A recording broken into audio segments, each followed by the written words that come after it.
Јасно порачувам, јас сум председател еден и еднаков за сите граѓани, рече новиот македонски председател Ѓорге Иванов во говорот непосредно по преземањето на должноста.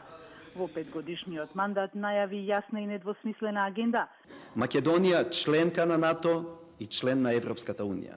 Силна, почитувана и равноправна, а незините граѓани горди, богати и среќни. Иванов вети продолжување на досегашната регионална соработка базирана на добрососедство и взаемна доверба.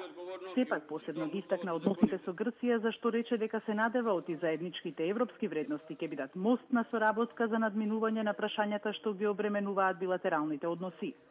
Во делот на надворешната политика, Иванов порача дека Македонија останува верен сојузник и пријател со САД, Европската Унија, Турција, но и со Русија, Кина и Индија. Иванов не ги заборави ниту неговите предходници Киро Глигоров, трагично загинатиот Борис Трајковски и Бранко Црвенковски. Им се заблагодари за нивното лидерство и се заложи за соработка со сите институции, но и со независните интелектуалци, бизнисмените и посебно младите. Денешната церемонија на преземање на должноста Иванов ја започна пред парламентот, каде што го пречека неговиот претходник Црвенковски. Посвечената изјава и инаугуративниот говор новиот македонски председател ги имаше и првите билатерални средби со неговите колеги од Србија, Црна Гора, Хрватска и Албанија. Председателите Тадич, Вујановиќ, Месич и Топи беа присутни на инаугурацијата, што е за прв пат во досегашната пракса. Утре Иванов заминува за Брисел на своето прво председателско патување.